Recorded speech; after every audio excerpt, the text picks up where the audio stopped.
halfway through, I'm going to hand over to my colleague Emma, who's going to do our second half. And we've also got Rachel and Kerry, who will be manning the chat. This session is going to be quite didactic, so we're going to give you lots of information and talk you through these top tips for how to complete your learning and teaching observations. If you've got any questions, please just pop them in the chat as we go along, or alternatively, we'll have a little bit of an opportunity for Q&A at the end. So hold your questions until then, and hopefully we'll cover everything during the session.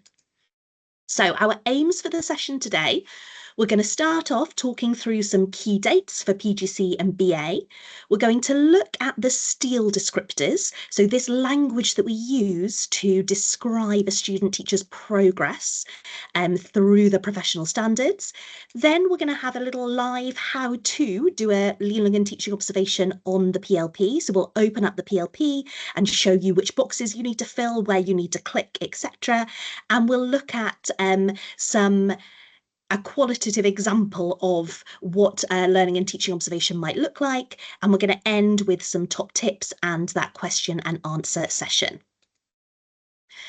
So to start with, we have got 7 learning and teaching observations in total, and that is the same for the BA and for the PGCE. So for the PGCE mentors in the room, our PGCE student teachers are starting clinical practice 1, and so you will do 3 learning and teaching observations during clinical practice 1. And for our BA colleagues, the BA students are starting clinical practice 2, and they will have 4 learning and teaching observations. These are the formal observations of their teaching practice. So obviously you'll be observing them day to day quite a lot and giving them that formative, more informal feedback. But then we've got these 7 learning and teaching observations where you will observe more formally.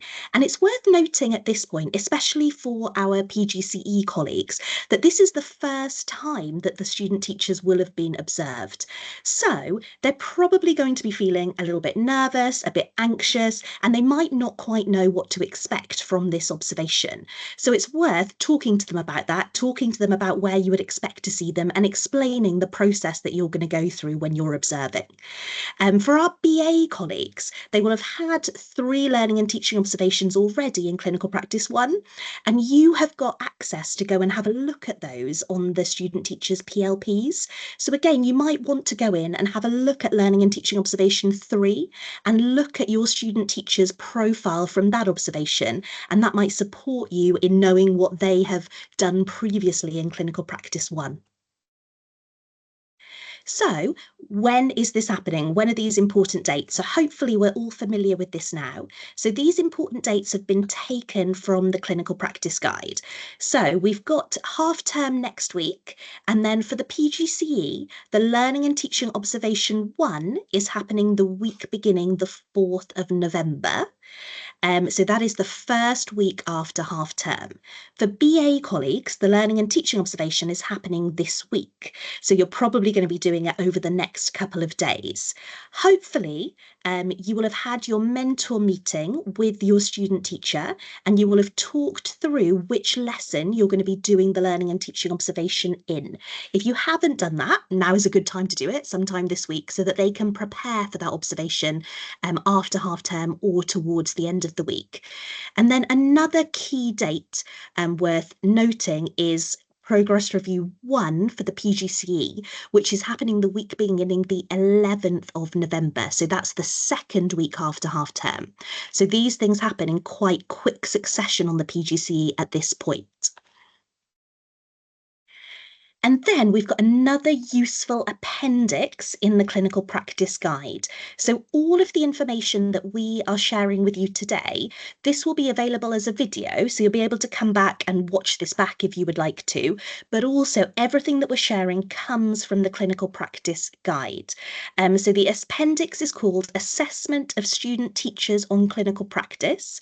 And in the PGCE clinical practice guide, it's Appendix 8. And in the BA clinical practice guide, it's Appendix 6. So if you're starting to do the learning and teaching observation and you encounter anything that you're unclear about, the first place to look would be these two appendices, and everything that we're running through is included in there. Okay, so let's have a little look at the STEEL descriptors. So as I mentioned earlier, we've got these 4 words or these 4 stages that our student teachers progress through on the PGCE and BA as they're working towards qualified teacher status. So most student teachers will start off at unaware, and then they'll move towards aware, and then capable, and then some student teachers might move towards QTS plus. I'm saying most because it might be that you've got a student teacher who doesn't fit a typical profile. So a student teacher who's got a lot of experience, and maybe they've been a teaching assistant before, maybe they're a qualified teacher in a different country, and they might not fit this profile. But usually our student teachers will start off at unaware and then move gradually towards capable and potentially certain elements of QTS plus. But what do these different words mean? What does unaware look like? So unaware is this first stage where student teachers are relatively unaware of important information related to pedagogy and human development. So they've got very limited knowledge and understanding of things like how children learn, how children develop, how teaching works, how schools run, and they're sitting in this place where they don't know much of this stuff, and potentially they don't even really realise that they don't know it because they're unaware. And as new facts are learned and new skills attempted, understanding increases. Now, the word unaware seems quite negative, doesn't it? But actually, this is where we would expect student teachers to be at the very start of the PGCE course. And we've shared that with them, but it might be useful for you to share that as well, that we might expect to see a reasonable amount of unaware towards the beginning of the course. And then we start to move towards aware. And this is where they are beginning to master the concepts, theories, and context-specific information related to pedagogies that they are attempting. So they're starting to have some understanding of some of these elements, and they're potentially attempting to do it in their teaching practice. So that might be in their independent teaching or through team teaching as well. They're aware of it, but they're not yet able to independently and confidently apply it. So they're putting things into action, but potentially you're having to help them a lot. You're having to scaffold quite a lot. And maybe you're doing quite a lot of co-planning with them and you're working with them in a lot of detail over implementing that in their lesson. And or it might not always turn out as they expected. So the student teachers they are more aware of different things that they can be doing, and they're trying things out with your support. And sometimes they might be going really well, and other times it might not turn out quite as they expected. So they are starting to do things, but not independently and not confidently. And then we have capable. Now, if a student teacher is working fully at capable, so all of the professional standards are judged as capable, then that means that they're achieving at a level that is consistent with QTS plus, with QTS. So this is where if a student teacher is doing all of these things, we're saying that they've met the teaching standards at qualified teacher status. So although they might need to concentrate a lot when they're planning or applying a particular technique or skill, they're becoming increasingly comfortable with a growing repertoire of skills. So the student teacher might be having to work a lot harder than an experienced teacher. They're still having to concentrate a lot. They're still having to plan in more depth than an experienced teacher. But they're increasingly comfortable and increasingly competent with their emerging skills. And then finally, we've got QTS plus. So this is aligned with the induction descriptors of the PSTL. And this is where things are firmly embedded and consistent. So for those of you, so at the moment, I wouldn't expect to see any QTS plus at the start of Clinical Practice 1 or Clinical Practice 2. But for those of you on the BA, it might be that you start to see some QTS plus judgments coming towards the end of Clinical Practice 2. So for those of us on the PGCE and the BA, it is likely PGCE will be looking at unaware and aware to start with, and BA, you're probably looking at a mixture of aware and capable. And we've got another tool to support you with making these judgments. So you can see this little grid here, and we've got some language, some adjectives to describe the different emerging development of a student teacher. So a student teacher that is unaware, we've got words such as limited, not yet considered, lacking rigor, superficial, inaccurate, ineffective. So things really aren't, there's not much happening, and the things that are happening are having a limited or erratic impact. Then as we move to aware, the language changes. We've got developing, growing, inconsistent, fairly superficial, insecure, some success, improving. So you can see how things are on an upward trajectory, but we're by no means there. And then when we move into capable, we've got this idea of things being mainly impactful, mainly consistent, mainly rigorous, confident, quality. And again, it doesn't say completely consistent, it says mainly consistent, because we know that even experienced teachers, you might have moments where things don't quite go as planned, but we're looking for increasing levels of consistency.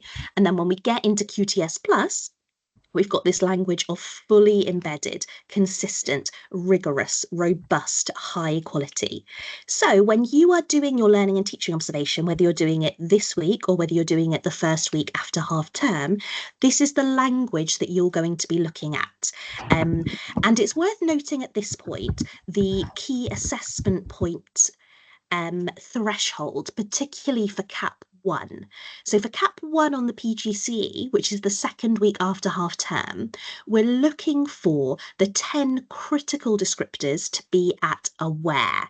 And so the ones that you'll be observing for are the pedagogy descriptors. And the ones that are critical are P1, managing the learning environment, P3, assessment. Let me check my notes for making sure I'm giving you exactly the right ones. P6, understanding the needs of the learners and linking to the four purposes. And P9, blended learning experiences, so a range of imaginative teaching approaches. So it's worth, when you're observing, bearing those ones in mind in particular. We're looking to see the student teachers are aware within those ones by the second week after half term. So when you're observing, pay particular attention to P1, 3, 6 and 9. Thank you very much, Sian. And just to add to that, remember that if you're working with a BA student teacher, then at CAP 3, which is the one that's coming up the soonest for them, in those critical elements of the standards, they'll be expected to be at capable. So, you know, we've got two different programs and students working at a slightly different pace on those programs. So really important to have that key assessment point in mind, because it will be on your student teacher's mind when you're doing this first formal observation. Okay, now I'm going to stop sharing the slides at this stage, and I'm going to share my screen because I'd like to show you on the PLP a quick sort of walkthrough of what you will do and what you will complete in as far as the forms go on the PLP when you're doing a formal learning and teaching observation form. We're going to come back to the STEEL descriptors when we look at the sort of quality of the commentary, the qualitative comments that you will leave on the form, but we'll talk about that a little bit later towards the end of the session. So here I am in the PLP. Now, for some of you, you'll be really familiar with this, and for some of you, you know, this might be sort of early doors of getting familiar with your student teacher's PLP. You can see that at the top we've got some tabs. And the tab that's going to be important for you to navigate to when you're completing a learning and teaching observation is the assessment tab. You can see that the opening menu that you've got here includes learning and teaching observations. So you're going to go to that. And as Sian mentioned earlier on, there are 7 in total. If you're on the BA, you're going to be navigating to observation 4. If you've got a PGCE student teacher and you're observing them for their first learning and teaching observation, you're going to go to observation 1. Now, just to flag up that built into the PLP, as well as in the appendix in the back of the clinical practice guide, we've got some handy guidance elements for you to sort of refer to when you're completing the paperwork. We've got the standards themselves. So you can see, as Sian mentioned earlier on, we've got the critical elements of the standards that are highlighted in yellow. You've got the 4 that Sian mentioned a moment ago of the pedagogy cluster, and the others a bit later on. But when you're doing that learning and teaching observation, the students are going to be, really keen to know how they're doing, in particular in those 4 elements of pedagogy, because they will know that they need to be either at aware if it's CAP 1 they're working towards, or capable if it's CAP 3 that they're working towards. So useful to be able to navigate to those. And also you've got a nice, quick, easy access to the adjectives associated with the steel descriptors as well. I like to have those open in a new tab actually, so that I can sort of navigate between the two when I'm completing the observation form. So when completing the observation itself, you'll notice that at the moment, I'm actually in a student mode version of the PLP. So you can see that I can't see any information completed on this observation form. And it also won't allow me to manipulate, to enter anything on this form, because as you can see there from that little message, this is to be completed by an assessor. So this is what it will look like at the moment to your student teacher when an observation form has not been completed and has not been released to the student teacher. So I'm going to go across to what it will look like from your perspective as the mentor. It will look largely the same. But if I go into observation here for one of my drama student teachers, who's kindly let me access her PLP, you'll notice that when we get down into the main body of the form, I'm now able to manipulate, to enter, to access, and leave commentary on the form itself. Okay, now I'm going to navigate back to the top. You can notice that we've got some important details here that the student teacher will be able to fill in for you. And that's because they will know these details really well. So their student number, that's something that perhaps you might not know, but they will know it really well. They'll be able to fill in all of these details, indicating which clinical practice, indicating their programme. The bits that you will be able to complete are the ones that you can see are live for you to actually manipulate and enter details into. Now, again, before we get into the nitty gritty of how to complete the form, I'm going to give you a really important pro tip that it's important that you write down. In the top left-hand corner here, you can see that you've got assessor field actions and a drop-down menu. You can either save and release, or you can save and hold. Now, if you are halfway through completing a form and you do not want the student teacher to see it because you haven't quite finished it, you've half completed it, or you want maybe the senior mentor to have a little look at it before you release it to the student, then choose save and hold. Okay, the student won't be able to see anything that you've completed there, but it will be saved in readiness for you to do some further edits, or when you're happy, for you to save and release. When you save and release, the student teacher will be able to view everything that you've put on that form. They'll be able to see the outcomes, etc. So really important that you note that. Now, you'll notice that throughout the form, we have got similar drop-down menus with the same action, save and release, save and hold. I would recommend using this one in the top left-hand corner as opposed to these individual ones, because what can happen is you can sometimes forget to save and release one of those areas, and then that won't be visible to the student teacher. It may also look to us at university like you haven't completed that area of the form. So I know I'm dwelling on this area quite heavily, but it's an important pro tip to remember, and it's useful for you to know that you can sort of be working on a form and be able to save it without the student being able to see it halfway through. Okay, so as you can see here, you've got a matrix. You've got 5 elements of the pedagogy standards, and you've got some options pertaining to the steel descriptors that Sian spoke about a moment ago. Notice that you've got the option to select not applicable.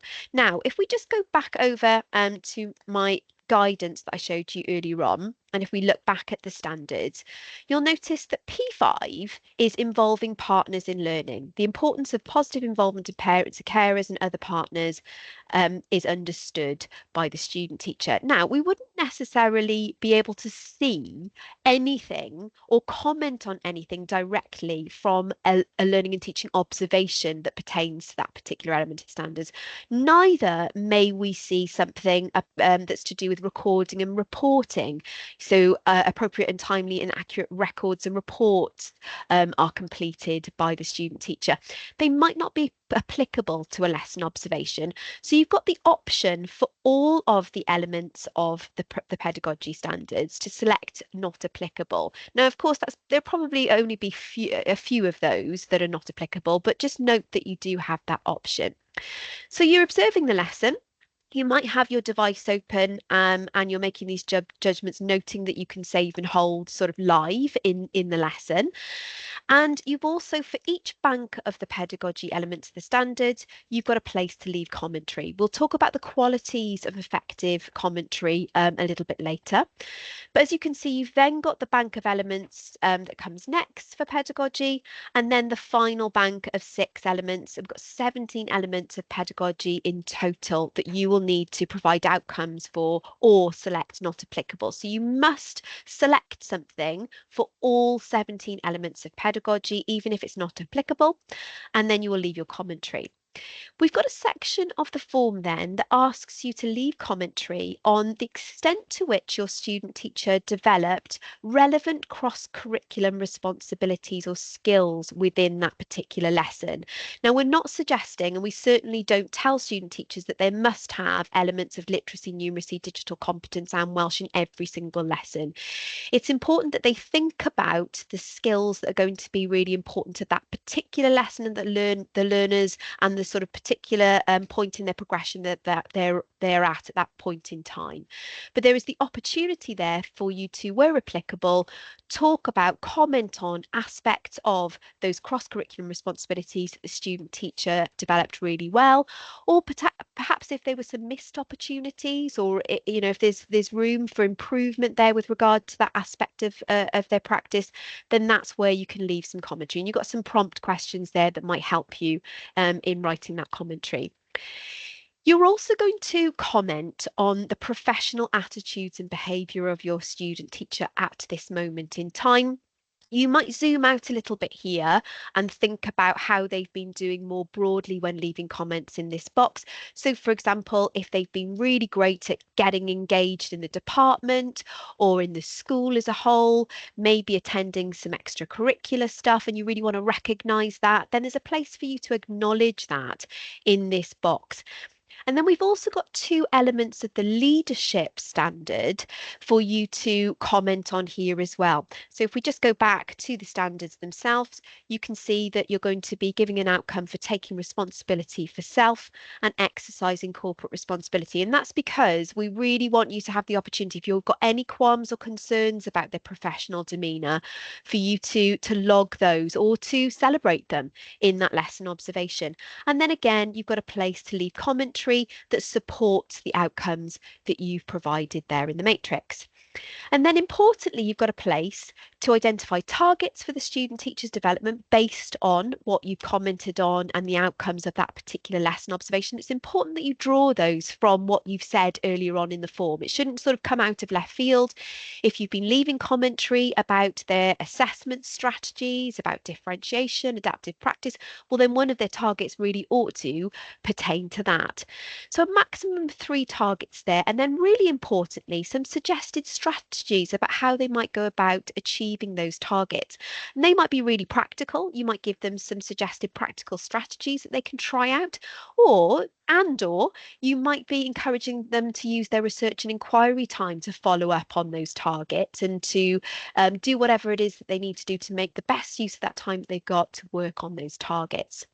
Last couple of bits before we talk about the quality of the comments that you leave. You're going to leave a comment to indicate whether or not the student teacher is upholding the code of conduct. If they're behaving in a professional way. If you hit no, that is cause for concern. We'll talk about that in a moment. You'll leave an indication of whether or not their PLP is up to date, if they've been staying on top of it or not. And then an opportunity for you to indicate if there is any concern over the student's progress. Now, if you've said that there are issues with them upholding the code of conduct, if you're worried about their teaching practice, then you are going to say, yes, you have concerns. And as it prompts you to do here, you're going to have a conversation with the senior mentor after that, and they will take you through the next steps in initiating concern over progress. So of course, once you're happy with that form, then if you're ready to release to the student teacher, you're going to save and release. It will be visible. So I'm going to stop sharing now, and we're just going to end by having a little look at the quality of the commentary that we're looking for you to leave on a learning and teaching observation form.